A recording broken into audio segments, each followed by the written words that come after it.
Good evening and welcome to Tucker Carlson Tonight. 30 years goes pretty fast. 30 years ago was the fall of 1989, believe it or not. Seems like yesterday.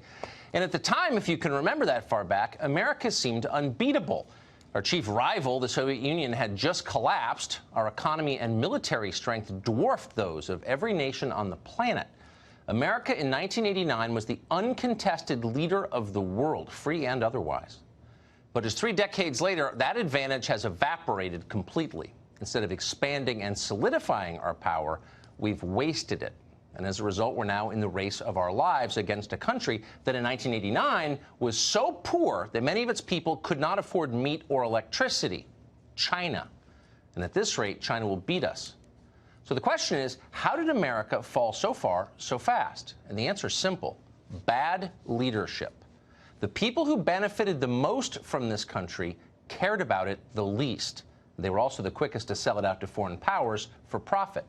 That's obvious now thanks to people like LeBron James. James, of course, is one of the most famous athletes in history, but he started off at the very bottom. He was born to an impoverished 16-year-old mother in Akron, Ohio. He never went to college. And yet, thanks to hard work and remarkable skill, James's endorsement income alone now exceeds $50 million a year. If there's anyone whose life is a tribute to America, to its decency, to its endless opportunity, it's LeBron James. In return, he showers America with contempt. Just yesterday, James was asked to comment on the NBA executive who issued a one-line statement in support of democracy in Hong Kong. Here's how LeBron James responded.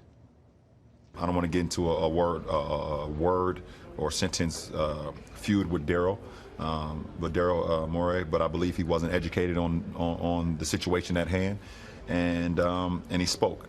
And so many people could have been harmed, not only financially, but physically, emotionally, spiritually. So just be careful what we tweet and we say and what we do, even though, yes, we do have freedom of speech, but there can be a lot of negative that comes with that, too. So freedom of speech is just fine, says LeBron James, as long as you don't do anything crazy with it, like, I don't know, obliquely criticize the Chinese Communist Party. That's out of bounds. It might harm people spiritually. It also might potentially make LeBron James slightly less rich. And, of course, that's the real problem with it. Think we're being unfair? Think that's an unfair interpretation of what you just saw? Well, according to ESPN, LeBron James has been adamant in his defense of Chinese fascism, even off camera. Watch this. Adam Silver got up and addressed the players, and LeBron James was one of the players who got up and spoke and said, hey, what are we doing here? Daryl Morey made these statements. You know damn well if a player made the similar statements and caused such poor ramifications for the league, there'd be some sort of league recourse. There would be repercussions that the player had to pay. You know, potentially this tweet could cost the NBA hundreds of millions of dollars, which could come out of the players' pockets. And so that's the double standard that was being addressed in that meeting. In other words, any American who questions China ought to be punished. That's LeBron James's view. That's what he's demanding, in fact. The Chinese Politburo must not be criticized. And yet, there's a very different standard that James holds for his own country and his own president. Watch this. That he's kind of used sport to kind of divide us. I would never sit across from him. You would never? You didn't want to talk to him? Nah.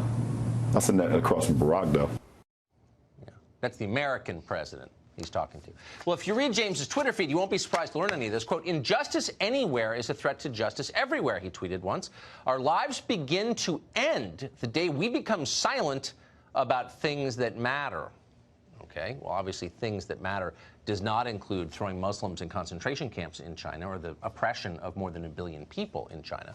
So what does matter to LeBron James and his friends in our ruling class? Well, the first thing they care about is popularity, and that's why they're delighted to weigh in politically when it's fashionable in West Los Angeles, bashing the administration or protesting the national anthem or retweeting in support of transgender rights or whatever. Their friends call them brave when they do this, which is one indication it's not bravery, it's conformity, which is the opposite usually. The other thing that James and the rest care about, of course, is money. When you criticize Beijing, it might cost you money. Here's a perfect example. LeBron James is both starring in and producing an upcoming film called Space Jam 2. The movie is expected to do big business in China if it's released there. and James can't risk that. The rest of Hollywood made the same decision many years ago. Used to see, occasionally, movies that criticized the dictatorship of China or took the side of Tibet. Remember Richard Gere? Whatever happened to him?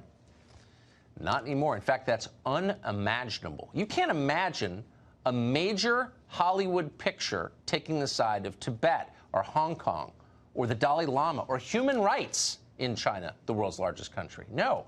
Instead, studios now grovel for Chinese funding.